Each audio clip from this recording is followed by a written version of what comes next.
আবার বোঝেন, আল্লাহ পাক আমাদেরকে দুনিয়াতে শুধু তার ইবাদত করতেই পাঠিয়েছে।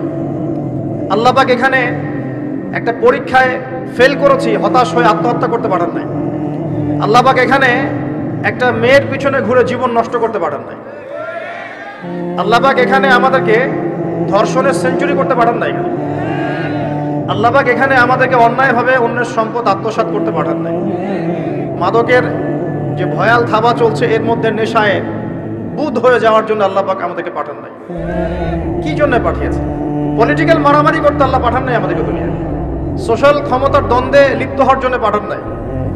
মিলস, ইন্ডাস্ট্রিজ এন্ড ফ্যাক্টরিজের নেশায় বুধ হয়ে পরকাল ভুলে যাওয়ার জন্য আল্লাহ এখানে পাঠান নাই। আল্লাহ পাক একটা রিজনে পাঠিয়েছেন, অনলি একটা। এবং এই দায়িত্বটা আল্লাহ পাক কিন্তু কড়াই গন্ডায় উসুল করে নেবেন আমাদের কাছ থেকে। ভাববেন না আল্লাহ পাক এই পুরো মহাবিশ্ব খেলার ছলে সৃষ্টি করেছেন, এমন নয়। আল্লাহ পাক বলছেন, আমি এই মহাবিশ্বকে খেলার ছলে সৃষ্টি করি নাই। ওয়ামা খালাকতুল জিন্না ওয়াল ইনসা বলেন ইল্লা লিয়াবুদুন, আমি শুধুমাত্র এবং শুধুমাত্র আমার ইবাদত করার জন্য মানুষ আর জিনদেরকে সৃষ্টি করেছি। জিনকে আমরা দেখি না, আমাদের সাথে জিনরা আছেন। জিনের মধ্যে ভালো খারাপ আছে, ঠিক যেমন মানুষের মধ্যে ভালো খারাপ আছে। আর প্রত্যেকটা মানুষের সাথে একটা করে শয়তান জিন থাকে, যে মানুষকে খারাপ কাজে প্রলুব্ধ করে, যে নিজে খারাপ কাজ জোর করে করায় না, সে শুধু প্রলুব্ধ করে। সে বলে মাদকের মধ্যে শান্তি, ওয়াসওয়াসা দেয়, কাজটা বাস্তবায়ন করেন আপনি। সে বলে যে এটা তো ছেলে মেয়ের ফ্রেন্ড, বয়ফ্রেন্ড গার্লফ্রেন্ড কালচার, বন্ধুত্ব, এটা এমন কিছু নয়, জেনা করেন আপনি। সে বোঝায় যে টাকা পয়সা আর্ন করতে হবে, বউ বাচ্চাকে সিকিউর করতে হবে, সুদটা খান আপনি।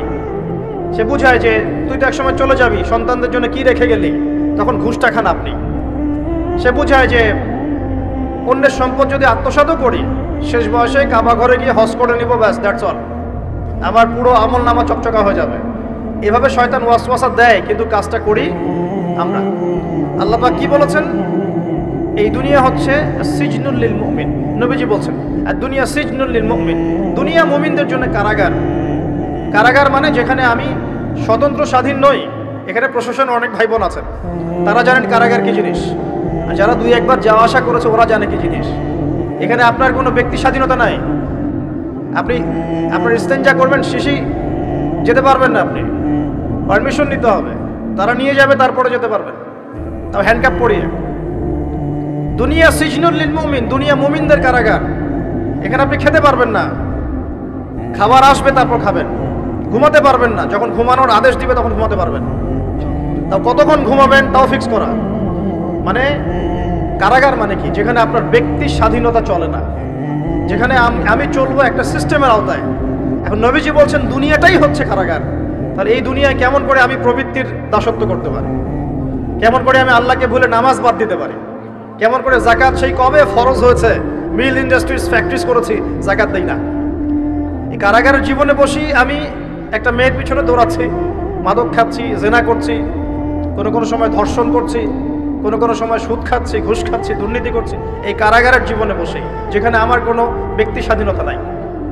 তাহলে কারাগারের জীবনের মেয়াদ যখন শেষ হবে, যখন তাকে এখান থেকে বের করে নিয়ে আসা হবে, অর্থাৎ মৃত্যু, তখন তার সাথে কিরকম রিমান্ডে আচরণ করা হবে এটা ভালো করে বুঝে নেন। এখন নবীজি বলছেন দুনিয়া সিজনুল লিল মুমিন ওয়াল জান্নাতু লিল কাফির, কাফেরদের জন্য, মুশরিকদের জন্য এই দুনিয়াটা হচ্ছে জান্নাত। জান্নাত মানে কি? যা ইচ্ছা তাই করতে পারবেন। জান্নাত মানে কি? আপনি চাচ্ছেন আল্লাহ আমি এখন একটা খামর চাই, শরাব, আপনার সামনে হাজির, চিন্তা করার সাথে সাথে। জান্নাত মানে কি? আল্লাহ আমি আপনাকে দেখতে চাই, আল্লাহকে আপনি দেখতে পারবেন। জান্নাত মানে কি? আপনি মধুর নহর, দুধের নহর, পানির নহর, শরাবের নহর, হুরে আইন চতুর্দিকে ঘোরাফেরা করছেন। একজন নিম্নমানের জান্নাতি, মানে সবচেয়ে শেষের দিকে যারা জান্নাতে যাবে, তাদের সাথেই দুজন করে হুরে আইন, আহাল পরিবার তো আছেই, গিলমান, পানপাত্র নিয়ে চারপাশে ঘোরাফেরা করবে। জান্নাত মানে কি? যেখানে যা ইচ্ছা তাই করা যাবে, বলার কেউ নাই, বাধা দেওয়ার কেউ নাই, সেখানে কোনো মৃত্যু নাই, সেখানে কোনো অহেতুক কথাবার্তাও নাই, কোনো গাল গল্প নাই, কোনো মিথ্যা নাই, কষ্টের ক্লেশ মাত্র নাই, থুতু ফেলতে হবে না। জান্নাত মানে থুতু ফেলতে হবে না। জান্নাত মানে হাঁচি হবে না, নাক ছাড়তে হবে না। জান্নাত মানে ইস্তেঞ্জা, পেশাব পায়খানা করার টেনশন নাই। মানুষ খাবার খাবে, একটা ঢেকুর তুলবে, বাস খাবার হজম হয়ে গেছে। আর জান্নাতের সবচেয়ে বড় বিষয়টা কি? আল্লাহ পাককে আমরা এই চোখ দিয়ে দেখতে পারবো ইনশাআল্লাহ। আর তার সমকক্ষ একটা বিষয় হচ্ছে আল্লাহ পাক বলে দিবেন যে আমি তোমাদের সবার উপর সন্তুষ্ট হয়ে গেলাম, যাও কোনোদিন অসন্তুষ্ট হবে। ব্যাস, দ্যাটস অল। এখন আপনি যত কিছুই করেন এই বস্তুবাদী জীবনে, মনে একটা ভয় থেকে যাবে। আপনি বিশ্ব নেতা হয়েছেন, বড় শিল্পপতি হয়েছেন, পলিটিশিয়ান হয়েছেন, ইকোনমিস্ট হয়েছেন, মনে একটা ভয় থেকে যাবে যে মরতে আমাকে হবে, আল্লাহ আমাকে ধরবেই, হিসেব আমাকে দেওয়া লাগবেই, কবরে আমাকে একাই যাওয়া লাগবেই, আমাকে কিয়ামতের মাঠে দাঁড়াতে হবে আল্লাহর সামনে। মনে একটা ভয় কাজ করে, যদিও বাইরে মানুষ দেখায় যে কোনো ভয় নাই। মানুষ বাইরে অভিনয় করে, মানুষ সমাজের মানুষের সাথে বাইরে একটা অভিনয় করে। কোন কোন ক্ষেত্রে আমরা নিজেরাই নিজেদের সাথে অভিনয় করি। কথা সাহিত্যিক হুমায়ুন আহমেদের নাম শুনেছেন? ইন্তেকাল করেছেন। একটা সময় ছিল আমরা স্কুলে পড়তাম, কলেজে পড়তাম, মাঝে মাঝে টুকটাক এ ধরনের কিতাব বইপত্র পড়া হয়েছে। হিমু, মিসির আলী এইসব পড়া হয়েছে। শরৎচন্দ্র, বঙ্কিমচন্দ্র, রবীন্দ্রনাথ, নজরুলের কবিতাগুলো, ইভেন শেক্সপিয়ার, অ্যাডাম স্মিথ সহ, যিনি অর্থনীতির জনক। যাই হোক, তিনি তার বইয়ের মধ্যে লিখেছিলেন যে এই পুরো দুনিয়াটা হচ্ছে অভিনয়ের মঞ্চ। কথা সাহিত্যিক তিনি বলছেন তার মতো করে এই পুরো দুনিয়াটাই অভিনয়ের মঞ্চ, আর আমরা সবাই নিজ নিজ জায়গায় অন্যের সাথে অভিনয় করছি। কোন কোন ক্ষেত্রে আমরা নিজেরা নিজেদের সাথে অভিনয় করছি। তিনি বলছিলেন আমরা সবাই অভিনেতা, আর সবচেয়ে বড় অভিনেতা হচ্ছে পলিটিশিয়ানরা, কারণ তাদেরকে অনেক বড় মঞ্চে অভিনয় করতে হয়। এটা আমার কথা না, হুমায়ুন আহমেদের কথা। পড়ে দেখেন, আমরা বলি কি এই দুনিয়াতে আমরা মুসাফির। দুনিয়াতে আমরা কি মুসাফির, কে কতদিন থাকবো কোনো ঠিক নাই। নবীজি বলছেন, হে আব্দুল্লাহ বিন ওমর, তুমি দুনিয়াতে মুসাফিরের মতো থাকো। সকালবেলা উঠলে সন্ধ্যার অপেক্ষা করো না, সন্ধ্যাবেলা হলে সকালের অপেক্ষা করো। দর্শনের মধ্যে কত পার্থক্য না, আকাশ পাতাল পার্থক্য না। আর নবী সাল্লাল্লাহু আলাইহি ওয়াসাল্লাম কি বলছেন? সকালে ঘুম থেকে উঠলে সন্ধ্যার অপেক্ষা করো না, সন্ধ্যাবেলায় থাকলে সকালের অপেক্ষা করো না। তুমি দুনিয়াতে মুসাফিরের মতো থাকো, তোমার যতটুকুতে দুনিয়া চলে যায় এতটুকুতে সন্তুষ্ট থাকো। নবীজি আরো বলছেন, তুমি কখনো উপরের দিকে চোখ দিয়ে হেঁটো না, রাস্তায় যখন হাঁটবে উপরের দিকে দেখো না, বরং তুমি দেখো যে তোমার নিচে কারা আছে। আবার বলছি, নবীজি বলছেন তোমরা হাঁটবে যখন রাস্তায় চলাফেরা করবে, তোমাদের উপরের দিকে দেখবে না যে তোমাদের উপরে কারা আছে, অলওয়েজ দেখবা তোমাদের নিচে কারা আছে, তোমাদের যে খারাপ কারা আছে। এক ভাইকে আপনি দেখবেন আপনি সুস্থ, তার হাত নাই। আরেক ভাইকে দেখবেন আপনি সুস্থ, তার চোখ নাই। এক ভাইয়ের পা প্যারালাইজড হয়ে গেছে, এক ভাইয়ের বডি প্যারালাইজড, একজন হার্টের রোগী, একজন ডায়াবেটিসের রোগী। আপনি সুস্থ আছেন, অথচ ওই ব্যক্তির অনেক টাকা পয়সা আছে, আপনার নাই। এখানে কে ধনী বলেন দেখি, আপনি না সে? আপনার সুস্থতা আছে। আসলে সুখ কাকে বলে? সুখটা কি জিনিস? ঢাকাবাসীকে সুখ বোঝানো দরকার। সুখটা কি জিনিস? সুখটা হচ্ছে ইন্টারনাল পিস। যখন আপনি বা আমি নিজেকেও বলছি, যখন আমরা আল্লাহকে পাবো, আল্লাহ পাকের ইবাদতের মধ্য দিয়ে, রাসূলের সুন্নতের মধ্য দিয়ে অল্পে তুষ্ট থাকতে পারবো, যা আছে এতে শুকরিয়া আদায় করব, আপনার চেয়ে সুখী মানুষ দুনিয়াতে কেউ নাই, কেউ নাই দুনিয়াতে। কিন্তু বস্তুবাদিতা আপনাকে এই আকীদা ও আদর্শ থেকে সম্পূর্ণ ডিমোটিভেট করে দিবে। আপনাকে খালি চাই আরো চাই। ওই যে দু হাতে যাবো, হাত পেতে নাও, বাকির খাতা শূন্য থাকার। আমাদের দর্শন দু হাতে যাবো, হাত পেতে নাও না, বরং দুনিয়াতে যতটুকু পাও এতটুকুতে সন্তুষ্ট থাকো, বাকির খাতা শূন্য থাক না, বাকির খাতা পূর্ণ হোক। মানে পরকালটা বাকির খাতা না, পরকালের বাকির খাতাটা পূর্ণ হোক। প্রয়োজনে দুনিয়ার সব চলে যায় যাক, প্রয়োজনে দুনিয়ার সব যদি চলেও যায় যাক, তারপরে বাকির খাতা কি হোক? পূর্ণ হোক। এটাই আল্লাহ রাব্বুল আলামিন সূরা আ'লার মধ্যে বলছেন, বাল তু'থিরুনাল হায়াতাদ দুনিয়া, তোমরা এই দুনিয়ার জীবনটাকেই প্রাধান্য দিয়ে থাকো। ওয়াল আখিরাতু খায়রুন ওয়া আবকা, কিন্তু আখিরাত হচ্ছে সবচেয়ে উত্তম এবং চিরস্থায়ী। তো প্রিয় ভাই এবং বোনেরা যারা আলোচনা শুনছেন, আজকে আমাদের প্রথম সবক হওয়া উচিত দুনিয়ার নেশায় আমরা না পড়ি। আল্লাহ পাক আমাদেরকে তৌফিক দান। আল্লাহ পাক বলছেন, পুরো দুনিয়ার দাম আমার কাছে যদি একটা মাছির পাখার সমান হতো, তাহলে এই দুনিয়াতে কোনো কাফের মুশরিক পানি পান করতে পারতো না। তার মানে এই দুনিয়াতে যা করো করো, আমার তো কোনো দামই নাই দুনিয়া, কালকেই তো আমি দুনিয়া ধ্বংস করব। আর ওই যে দুই জাতির কথা বললাম, জিন এবং মানব জাতি, আপনারা সূরা আর রহমান পড়বেন। রহমান নামটা অনেক ব্যাপক, দয়াময়ের নাম, তার মানে আল্লাহ পাক মার্সিফুল, মোস্ট মার্সিফুল। কিন্তু এই সূরা আর রহমানেই একটা ভয়ঙ্কর আয়াত আছে, কি সানাফরুগু লাকুম আইয়ুহাস সাকলান, হে মানুষ এবং জিন, হে মানুষ এবং জিন, শীঘ্রই আমি তোমাদের দুইটা জাতিকে ডিল করার জন্য ফারেক হচ্ছি, অপেক্ষা করতে থাকো। মানে আল্লাহ পাক কুল্লু ইয়াউমিন হুয়া ফি শাআন, মানে আল্লাহ পাক কি করেন, সব সময় তার কাজে ব্যস্ত আছেন।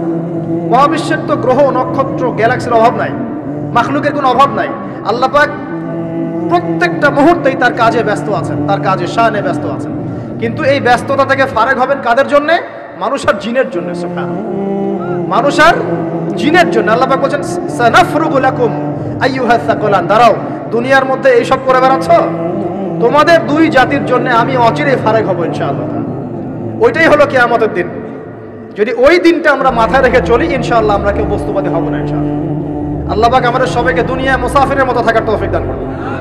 আমরা উন্নতি করব, অবশ্যই অগ্রগতি করব, আমরা সবকিছুই করব, কিন্তু দুনিয়ার পূজায় ডুবে যাব না।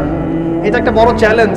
মানে মধ্যমপন্থী থাকতে হবে, না একদম গোলালু মার্কা আর না চরমপন্থী, মাঝামাঝি থাকার চেষ্টা করতে হবে। আল্লাহ তৌফিক দান করুন। ঢাকাবাসীর জন্য এর চেয়ে বড় কোনো নসিহত হতে পারে না। ঢাকা থেকে, ঢাকার মতো যত মানে সিটিজ, মেগা সিটিজ আছে সারা ওয়ার্ল্ডে, তাদের জন্য এটাই প্রথম নসিহত, বস্তুবাদিতা ত্যাগ করতে হবে, বস্তুবাদিতা। আল্লাহ পাক আমাদের সবাইকে বাকির খাতা পূর্ণ করার তৌফিক দান। এখন একটা লক্ষ্য পেলাম, কি জন্য দুনিয়া এসেছি? আল্লাহর ইবাদত করার জন্য। এখন অনেকে ভুল বুঝে প্রশ্ন করতে পারে, তাদের জ্ঞানের স্বল্পতা। আমি ওদেরকে দোষারোপ করব না, কারণ আমাদের শিক্ষার সমস্যা আছে। আমরা তো সবার মাঝে ইসলামিক সার্বজনীন শিক্ষা দিতে পারছি না। এই কারণে অনেকে প্রশ্ন করতে পারে, তাহলে কি সারা জীবন আল্লাহ বিল্লাহি করতে হবে? আমি কি সারা জীবন তাসবিহ তাহলিল জিকির আজকার নামাজি পড়ে বেড়াবো? তাহলে এটা হলো তার ভুল বুঝ।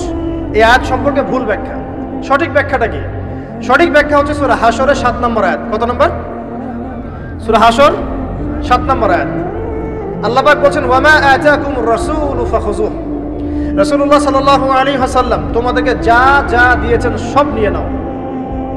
ওয়ামা নাহাকুম আনহু ফান্তাহু, রাসূল যা থেকে বিরত থাকতে বলেছেন সমস্ত বিষয় থেকে দূরে থাকো। এখন এই আয়াতটাকে সামনে রেখে কোরআন সুন্নাহকে যদি আমরা ঘাঁটি, আমরা দেখব রাসূলুল্লাহ সাল্লাল্লাহু আলাইহি ওয়াসাল্লাম পেশাব পায়খানা ইস্তেনজা করা থেকে শুরু করে রাষ্ট্র চালানো পর্যন্ত প্রতিটা কাজের হেদায়েত দিয়ে গেছেন। আলহামদুলিল্লাহ, এটা কেউ মানি বা না মানি দিয়ে গেছেন, এটা বিশ্বাস করতে হবে। আমল করতে পারি বা না পারি, নবী দিয়ে গেছেন, বিশ্বাস করতে হবে। দলিল চাচ্ছেন, আপনি সহিহ বুখারী খোলেন, মুসলিম খোলেন, তিরমিজি, নাসাই, আবু দাউদ এগুলো খোলেন, দেখবেন আপনি ইস্তেনজা করবেন কিভাবে, বসবেন কিভাবে, ঢোকার সময় কোন পা দিয়ে ঢুকবেন, বের হওয়ার সময় কোন পা দিয়ে বের হবেন, ইস্তেনজা করার সময় কথা বলতে পারবেন কিনা, কতটুকু বলতে পারবেন, গোসল কেমন করে করবেন, ওযু কিভাবে করবেন, আপনি আগে কি পা থেকে শুরু করবেন নাকি হাত থেকে শুরু করবেন, কিভাবে নামাজ পড়বেন, আগে গিয়ে কি সাজদা করবেন নাকি ইকামত হবে, আজান হবে, আল্লাহু আকবার তাকবীর দিবেন, কিভাবে নামাজ শেষে বের হয়ে আপনি ব্যবসায় চলে যাবেন, কিভাবে আপনি ব্যবসা করবেন, কিভাবে চাকরি বাকরি করবেন, সমাজের মানুষের সাথে মেলামেশা করবেন, মানুষকে দিনের দাওয়াত দিবেন, ইভেন কিভাবে আপনাকে যদি আল্লাহ ক্ষমতা দেন আপনি কিভাবে সোসাইটি মেনটেন করবেন, সমাজ এবং রাষ্ট্র মেনটেন করবেন, প্রতিটা হেদায়েত খুঁটিনাটি কোরআন এবং সুন্নাহ দিয়েছে আমাদেরকে। এই বিশ্বাস আগে রাখতে হবে। এই বিশ্বাস না রাখলে কেউ মুসলিম হতে পারবে না। I am very sorry to say, এই বিশ্বাস না করলে কেউ মুসলিম হতে পারবে না। আগে বিশ্বাস, তারপরে কাজ করতে পারেন কিনা সেটা পরের ইস্যু। এবং আমি বলে দিচ্ছি, এই যুগে আপনি 100% পারবেন না। সিম্পল, এই যুগে আপনি 100% পারবেন না, এটা স্বাভাবিক। কারণ এই পুরো বিশ্বটা তো ইসলামাইজড না। পুরো বিশ্ব কি ইসলামাইজড? বরং পুরো বিশ্বটা কুফরের উপর আছে। কিসের উপর আছে? পুরো ওয়ার্ল্ডটাই কুফরের উপর আছে, পুরো ওয়ার্ল্ডটাই। একটা এক্সাম্পল দিয়ে আমি প্রমাণ করতে পারি, একটা এক্সাম্পল খালি। আল্লাহ পাক বলছে সূরা মুলক, রাতের বেলা পড়তে হয় না সূরা মুলক? রাতের বেলা সূরা মুলক পড়তে হয়, যে পড়বে তার কবরের আযাব হবে না ইনশাআল্লাহ। কবরের আযাব থেকে আল্লাহ পাক তাকে বাঁচাবেন ইনশাআল্লাহ। সূরা মুলক তেলাওয়াত করতে হবে রাতের বেলা। এই সূরার প্রথম আয়াতে আল্লাহ বলেছেন, তাবারাকাল্লাযী, বরকতময় সেই আল্লাহ, বিয়াদিহিল মুলক, যার হাতে পুরো মহাবিশ্বের ক্ষমতা। কার ক্ষমতা? তাবারাকাল্লাযী বিয়াদিহিল মুলক, বরকতময় সেই আল্লাহ যার হাতে পুরো মহাবিশ্বের ক্ষমতা, সার্বভৌমত্ব। ক্ষমতার বাংলা কি বলতে পারি আমরা? এটাকে ইংরেজিতে আপনারা কি বলেন? আপনারা বলেন সভারেন্টি। কি বলেন? সভারেন্টি বিলংস টু আল্লাহ। এখানে সভারেন্টি বিলংস টু কে? আল্লাহ। কিন্তু এই পুরো বিশ্বের সার্বভৌমত্বের মালিক কি এখন আল্লাহ বাকি আছে? মানুষ নিজের হাতে নিয়ে নিয়েছে। কথা বুঝতে পারছেন না? পুরো বিশ্বে আল্লাহর সার্বভৌমত্ব চলে এখন, মানুষের সার্বভৌমত্ব চলে এখন। তো পুরো ওয়ার্ল্ডটাই কুফরের উপর আছে না? বিশ্বটাই কুফরের উপর। এখন বাদ দেন, এই ওয়ার্ল্ডে আপনি 100% ইসলাম ডিল করতে পারবেন না, সিম্পল। কিন্তু আগে বিশ্বাস করেন যে একদম টয়লেট থেকে শুরু করে আসমান পর্যন্ত সবকিছুই হেদায়েত কোথায় আছে, কোরআন সুন্নাহ আছে কি নাই? এখন মানতে পারি না, সেটা আলাদা ইস্যু। কেউ বিশ্বাস করেছে, মানতে পারে না, আল্লাহ তাকে মাফ করে দিবে ইনশাআল্লাহ। বিশ্বাস করেছি, মানতে পারিনি, আল্লাহ মানে বিশ্বাস করেছি, আমল করতে পারি নাই, হে আল্লাহ আমল করতে গিয়েছি, প্রতিবন্ধকতা পেয়েছি, সমাজ এমন ছিল না, বিশ্ব এমন ছিল না, আমি পারি নাই, আল্লাহ মাফ করে দাও। ইনশাআল্লাহ আল্লাহ মাফ করে দিবেন ইনশাআল্লাহ। কারণ আল্লাহ পাক বলেছেন, কারো আমল নামায় যদি শিরকের পাপ না থাকে, যে কোনো গুনাহ আল্লাহ যাকে ইচ্ছা মাফ করে দিবেন। আমল নামায় খালি শিরকের পাপ রাখা যাবে না, যে কোনো গুনাহ আল্লাহ যাকে ইচ্ছা মাফ করতে পারেন। বুঝাচ্ছি, মনে করেন একজন জেনা করেছেন, আল্লাহ মাফ করুন। ওই জেনাকার ব্যক্তি যদি বিনা তওবাতেও মারা যায়, তওবা করে নাই, বিনা তওবাতেও মারা যায়, কাল কিয়ামতের মাঠে আল্লাহ পাক তাকেও মাফ করতে পারেন। আল্লাহু আকবার। কিন্তু একজন ব্যক্তি শিরক করেছে, তওবা না করে মারা গেছে, আল্লাহ তাকে মাফ করবেন। এখন শিরকের পাপ ছাড়া যে কোনো পাপ আল্লাহ মাফ করবেন ইনশাআল্লাহ। সো আগে আকীদা পোষণ করি যে হ্যাঁ, কোরআন সুন্নাহয় সবকিছুর সমাধান আছে আলহামদুলিল্লাহ। এখন আমি আমল করতে গিয়ে হয়তো পারছি না, এখন আমার বিশ্বাস চলমান বিশ্বের সাথে সাংঘর্ষিক হচ্ছে, এবং এই বিশ্বাসকে দমিয়ে দেওয়ার জন্য কি করা হচ্ছে? এই বস্তুবাদিতার মতো আদর্শগুলো আপনার সামনে তোলা হচ্ছে। এখানে উত্তরটা কি? এখানে উত্তরটা হচ্ছে, দেখুন, ইবাদত মানে শুধুমাত্র নামাজ, রোজা, হজ, যাকাত নয়। ইবাদত মানে শুধুমাত্র নামাজ, রোজা, হজ, যাকাত নয়, বরং আমার জীবনের প্রতিটা সেক্টরই ইবাদত বলে কাউন্ট হবে যদি আমি সেই কাজটাকে নবীর সুন্নত অনুযায়ী করতে পারি। আমার কথা কি বুঝতে পারছেন? এই হলো ব্যাখ্যা, ওয়ামা খালাকতুল জিন্না ওয়াল ইনসা ইল্লা লিয়াবুদুন। আমি জিন আর মানুষকে শুধু আমার ইবাদত করার জন্যই সৃষ্টি করেছি। আপনার ইস্তেনজা করাটা ইবাদত। সুবহানাল্লাহ। আমার ইস্তেনজা করা কার প্রয়োজন? আমার না ইসলামের, না আল্লাহ পাকের? নাউজুবিল্লাহ। ইস্তেনজা কার জন্য করি? আমার প্রয়োজন। আমাকে এখন ইস্তেনজা করতে হবে, কষ্ট দিচ্ছে আমাকে। খাবার খাবেন, কার জন্য খাচ্ছেন? আমার জন্য নয় কি? আমার জন্য। আপনি ব্যবসা করছেন, কার জন্য? আমার জন্য, আমার স্ত্রী সন্তান, আমার পরিবারের জন্য। আপনি সমাজ চালাচ্ছেন কার জন্য? আপনার জনগণের জন্য। এখানে স্বার্থ কার? মানুষের না আল্লাহর? আমার স্বার্থে আমি এই সব কাজগুলো করব, নবীর সুন্নাহ অনুযায়ী করব, তাহলে দুনিয়াবি কাজগুলোতেও আল্লাহ পাক নেকি দিয়ে দিবেন ইনশাআল্লাহ। কেমন দুনিয়াবি কাজ? স্ত্রী সহবাস করা, স্ত্রীর সাথে ভালোবাসা, প্রণয় বিনিময় করা। আপনি স্ত্রীর দিকে তাকিয়েছেন, নেকি হয়েছে। স্ত্রীর হাতটা ধরেছেন, নেকি হয়েছে। স্ত্রীকে আদর করেছেন, নেকি হয়েছে। তার মুখের মধ্যে ভাত তুলে দিয়েছেন, নেকি হয়েছে। আপনার ছেলেকে আদর করে কোলে নিয়েছেন, নেকি হয়েছে। মা ছেলেকে দুধ পান করাচ্ছে, নেকি হচ্ছে। আপনি ভাইকে 5টা টাকা দিয়ে সহযোগিতা করলেন, নেকি হচ্ছে। একজন এসে বসতে পারছে না, জায়গা ছেড়ে দিলেন, নেকি হচ্ছে। ইভেন রাস্তায় হাঁটছেন, এক মুসলিম ভাইয়ের সাথে সাক্ষাৎ হলো, সালাম দিলেন, মুচকি হাসি দিলেন, নেকি হয়ে গেল। তাহলে আমরা কিভাবে বলতে পারি যে ইসলাম কি শুধু নামাজ, রোজা, হজ, যাকাতকেই স্বীকৃতি দেয়, এগুলো করতেই দুনিয়াতে আসছি, নাকি সব কাজই ইবাদত? আমার আলোচনা কি কঠিন হয়ে যাচ্ছে? আমাদের জীবনের প্রতিটা কাজই ইবাদত, যদি সেটা রাসূল সাল্লাল্লাহু আলাইহি ওয়াসাল্লামের সুন্নাহ মতো করা হয়। 3টা জিনিস খেয়াল রাখতে হবে। কয়টা জিনিস ভাই? এক, সেই ইবাদত হতে হবে আল্লাহর সন্তুষ্টির জন্য। এই যে আমি স্ত্রীর মুখে ভাত তুলে দিচ্ছি, তার কাছ থেকে কিছু পাওয়ার আশায় নয়, আমি দিচ্ছি আল্লাহর সন্তুষ্টির জন্য। আমি যে একজন মুসলিম ভাইকে হাসি মুখে সাক্ষাৎ করলাম, ও আমাকে ভালো বলবে, পরে আমাকে হেল্প করবে, এমন এই জন্য নয়, আল্লাহ পাক সন্তুষ্ট হবেন তাই। আমি নামাজে দাঁড়িয়েছি, লোকে আমাকে ভালো বলবে এই জন্য দাঁড়াই নাই। দাঁড়িয়েছি কেন? যাতে আল্লাহ আমাকে কালকে আমাদের মাঠে বাঁচান। আমি দাড়ি ছেড়ে দিয়েছি কেন? মানুষ আমাকে হুজুর বলবে তাই, এই জন্য নয়, বরং আল্লাহর রাসূলের সুন্নাত জীবিত করেছি। ইনশাআল্লাহ আমি 50 জন শহীদ সাহাবীর নেকি পাবো ইনশাআল্লাহ। কেন আমি টাকনুর নিচে কাপড় পরছি না? কারণ কি মানুষ আমাকে বলবে নতুন ফ্যাশন? না, আমি এই কারণে পড়ছি, যাতে রাসূল সাল্লাল্লাহু আলাইহি ওয়াসাল্লাম কাল কিয়ামতের মাঠে এই সুন্নাহর উপর আমল করার জন্য আমার পক্ষে সুপারিশ করেন।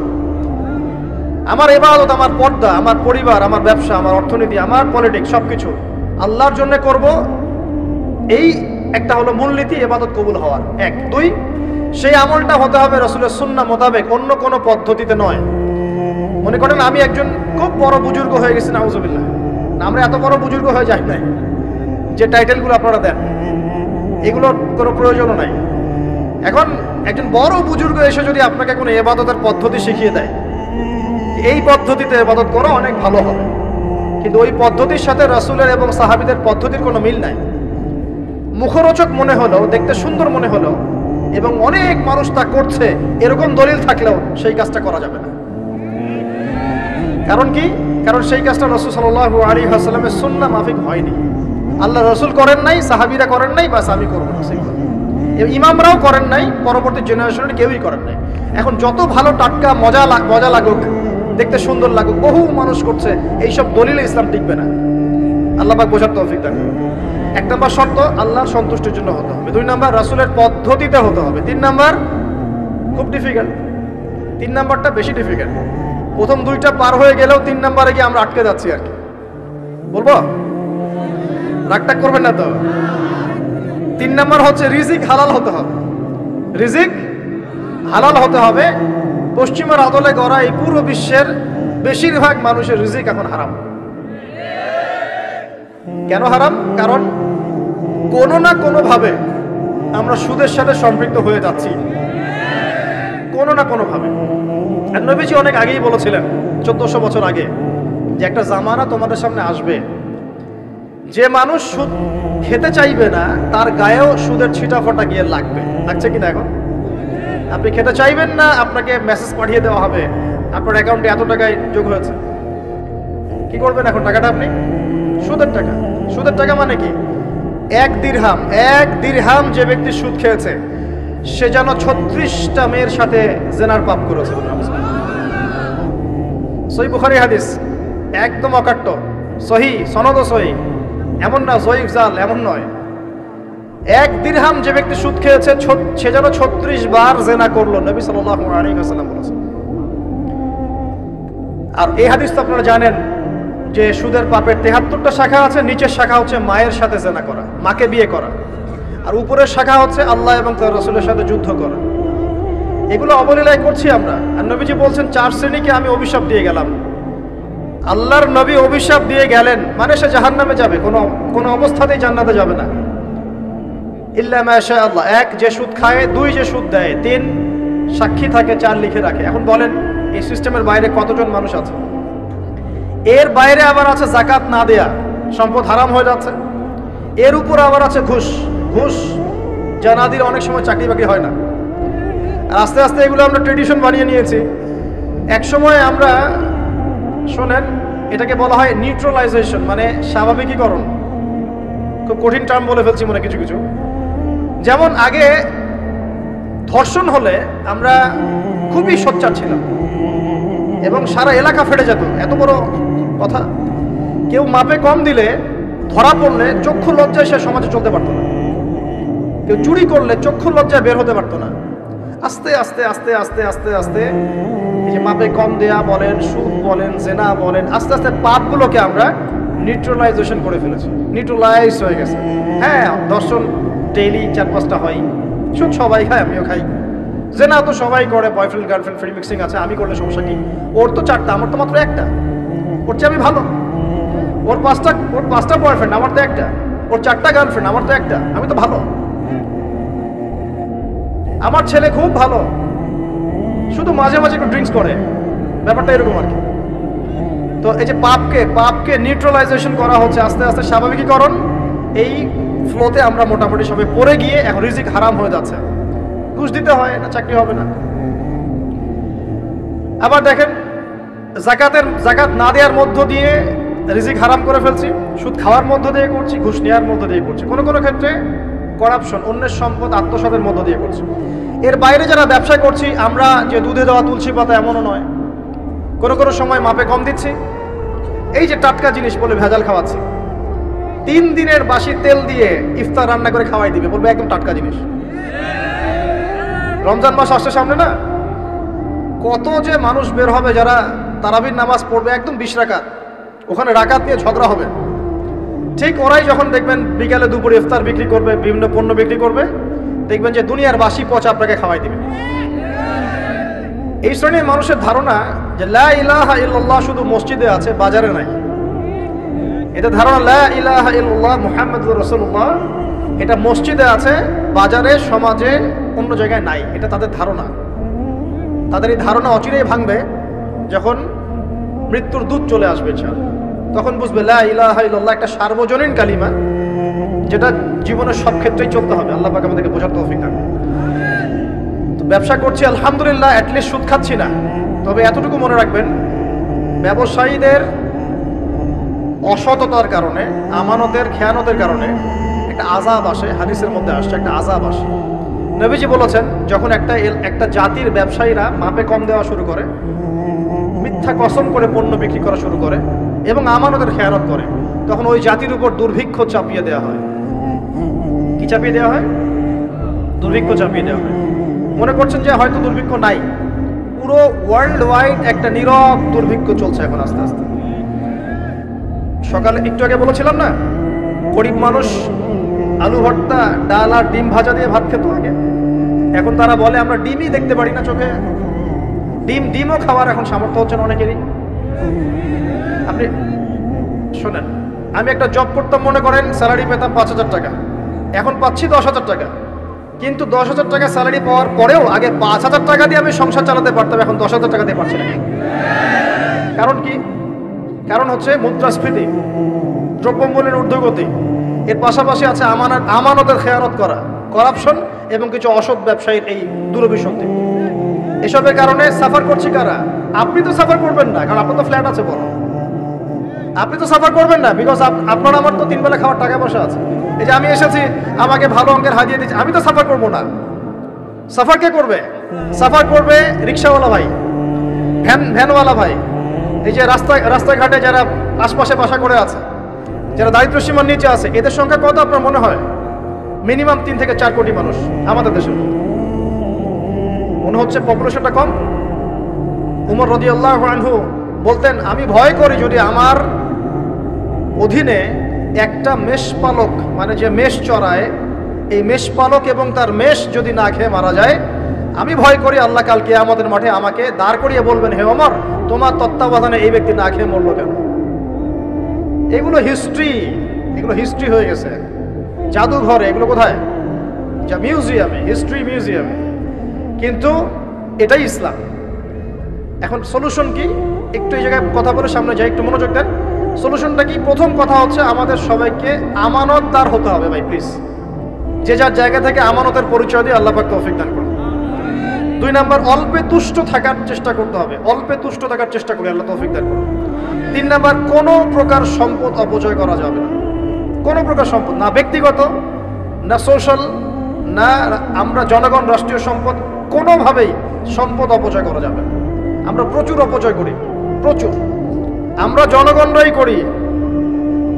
আমরা কি দুধে দেওয়া তুলসী পাতা মনে করছেন নাকি? জনগণ দুধে দেওয়া তুলসী পাতা মনে করছেন? কে বলেছে মাপে কম দিতে? ওকে সরকার ফোর্স করেছে? ও দিল কেন? কে পাপে এখানে? কার দোষ বলেন? আমরা অলওয়েজ আঙ্গুল উপরের দিকে, সবার আগে আঙ্গুল হবে এই দিকে, নিজের দিকে। আমরা অলওয়েজ মানুষের ফেস দেখার চেষ্টা করি। আগে ফেস দেখবো, আয়নায় নিজের ফেস, তারপরে মানুষের ফেস। আমরা মাপে কম দিই। আমরাই তো সুদ খাচ্ছি, আমরাই ঘুষ নিচ্ছি, আমরা দুর্নীতি করছি, আমরা মানুষের সম্পদ অন্যায়ভাবে হস্তক্ষেপ করছি, আমরা রাষ্ট্রের সম্পদ অপচয় করছি। আমরা সিগন্যাল দিয়েছে, আপনি মানলেন না। তো সিগন্যাল দিয়েছে, মানলেন না। এখানে তো আপনি খেয়ানত করলেন। টোল দিয়েছে, টোল, আপনি ফুস করে গাড়িটা টান দিয়ে চলে গেলেন, আপনি তো খেয়ানত করলেন এখানে। এই ট্যাক্স তো রাষ্ট্রের পাওনা ছিল। দীর্ঘদিন বিল পড়ে আছে, আপনি দিচ্ছেন না বিল, ট্যাক্সের টাকা দিচ্ছেন না, বিল দিচ্ছেন, আপনি তো খেয়ানত করছেন। এই হিউজ অ্যামাউন্ট অফ যদি করাপ্টেড মানিগুলোকে এক জায়গায় করা যায় না, বাংলাদেশ হবে নিউ ইয়র্ক একদম থেকে নিয়ে। বস্তুবাদিতার কথা বলছি, বস্তুবাদিতার দিক থেকে, কনস্ট্রাকশন এইসবের দিক থেকে আর কি, life first lane of life, এই দিক থেকে যে জিডিপি এরকম থাকবেন যদি সব করাপশনের টাকাগুলোকে আপনি জড়ো করতে পারতেন। কিভাবে সম্ভব? কে নিবে এই উদ্যোগ? আল্লাহ পাক এমন ব্যক্তিত্ব উপর থেকে নিয়ে আসুন বলি আমিন। দোয়া করতে কোনো দোষ আছে? X Y Z whoever he is, এটা বড় কথা না। বড় কথা হচ্ছে কার হাতে ইনসাফ প্রতিষ্ঠা হয়। আল্লাহ পাক তৌফিক দান। আল্লাহ পাক আমাদের সবাইকে তৌফিক দান, সবাইকে সবার জায়গা থেকে সৎ হওয়ার তৌফিক দান করুন।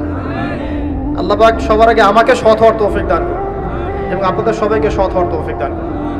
আগে ভালো মানুষ হই, আগে ভালো মানুষ হই। আমি আমাদের মাদ্রাসার স্কুলের টিচারদেরকে আগে বুঝাই, এটা ছাত্রদেরকে এই পুঁথিগত বিদ্যা পরে শেখান, আগে শিখান তারা কিভাবে ভালো মানুষ হবে। ওদেরকে মোরালিটি শিখান, এথিক্স শিখান।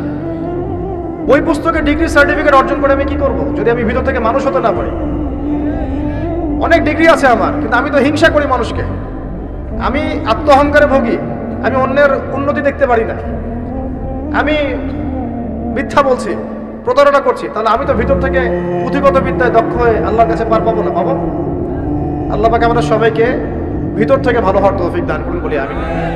এটা করতে হলে প্রথম ট্র্যাক যেটা বললাম ভাই, দুনিয়ার নেশায় ডুবে যাওয়া যাবে না। দুনিয়াকে আমরা মনে করব দুনিয়া আমার প্রয়োজন, যতটুকু আমার হয়ে যায় সন্তুষ্ট থাকবো। আমরা অল্পতে তুষ্ট থাকার মানসিকতা লালন করি, আল্লাহ পাক তৌফিক দান করুন। এরপর দুনিয়ায় আসার উদ্দেশ্যটা মাথায় রাখবো, এসেছি কি করতে? আল্লাহর ইবাদত করতে। আর এই প্রশ্নের উত্তর আমরা বের করে নিয়ে আসলাম।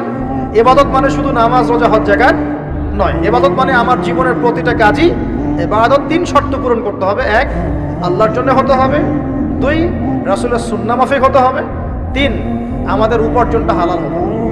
এই হালাল এই কথা বলতে গিয়ে এই জায়গায় এসেছিলাম যে এই বিশ্বে হালাল খাওয়াটা খুব টাফ, কিন্তু অসম্ভব না।